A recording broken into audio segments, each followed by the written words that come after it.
Thank you for tuning with Autism Fridays with Christopher Cleveland, and welcome to this first installment of the Discussion Video Corner.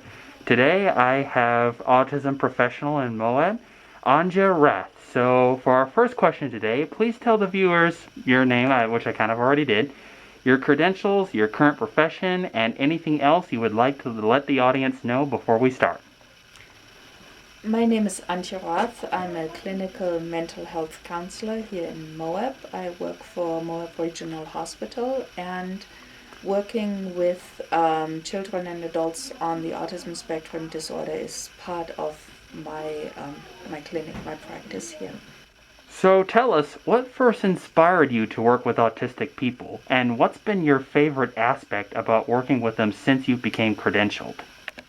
One thing that I really enjoy about working with people on the spectrum of all ages actually is their desire to learn about themselves and to improve themselves. In regards to COVID-19, what has been your biggest challenge in providing your services to your patients, I'm assuming?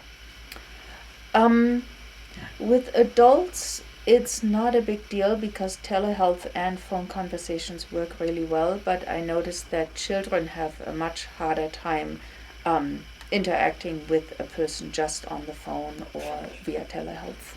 And when you say they have a harder time, is there like a skittishness, an anxiety?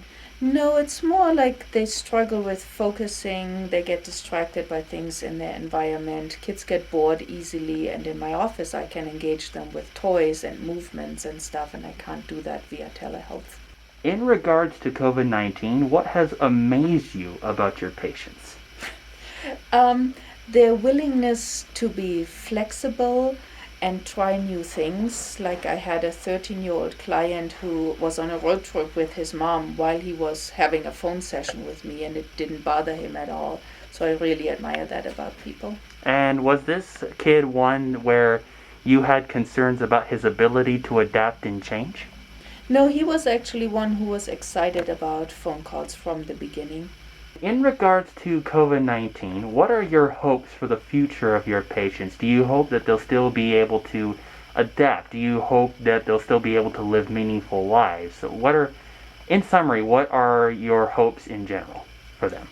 So not just for my clients, but I think for people in general, I hope that they can figure out how to adapt to difficult circumstances, how to use their resources, and most importantly, how to stay connected with other people.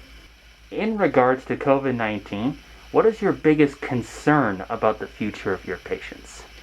Social isolation. People are lonely already, and lots of my clients are depressed and anxious, so they have a hard time reaching out, and this made it even harder. What has been a highlight of working with people on the autism spectrum, and what has been, I guess you can call it, a drag about the work?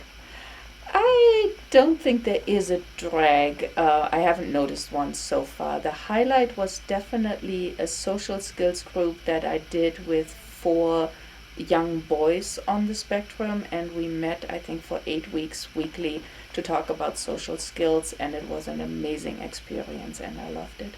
Would you like to see that revived again at some point? Are you Yes. trying to bring that more regular, or? If there is a demand, I'd be happy to do that again. And this one was because the parents had asked me to do it. So if that happens again, I'd be happy to do it. Yeah. What is something that you wish everyone watching who is not familiar with your work learned or took away from this video? Be curious about people. Don't think just because somebody has a diagnosis or you think you know something about them, that's how they are supposed to be. But ask questions, get to know people, be curious. In other words, you would want them to make sure that at the very least they're a little educated about the nature of autism and how it might affect the person they're talking with before they make any presumptions. Yes, and not just the nature of autism, but the specific individual, because it does look different for every single person. Yeah, I've heard the expression is once you've met one autistic person, you've met one autistic person. Exactly, that's a good way to put it, yes. Last but not least, in regards to the pandemic and the doubtless post-pandemic world to follow, What do you think is the most important thing that parents and other local figures like teachers, the mayor, the police, and so forth can do to help your patients with their everyday lives? I think the best thing we all can do is to teach people how to be safe without being afraid, to stay calm in this very emotional environment and to take very good care of themselves. In other words, you would preach people learning how to use information to quell their fear rather than their biases. That would be wonderful, yes. Great. Thank you so much for being on this discussion video, Anja. We hope to hear more from you in the near future. Thank you. It was fun. Thank you for tuning in to the first discussion video corner of Autism Fridays with Christopher Cleveland. We hope that you enjoyed it and that if so, you would give a like, leave a comment in both the Facebook group and the YouTube page, as well as subscribe to the YouTube channel or follow the Facebook page if you haven't already. If you wish to contact Anja for any further questions, her Sunrise Counseling profile is a member of the Autism Fridays with Christopher Cleveland Facebook group, and her email as well as the main line of the hospital will be in the description below. We hope you enjoyed this. We hope that if you have further questions you can contact her, and you'll use the number to set up an appointment if you have to. And take care of yourselves out there. Hope to see you all safe and alive and healthy on the other side of this pandemic craziness. Take care and see you next time.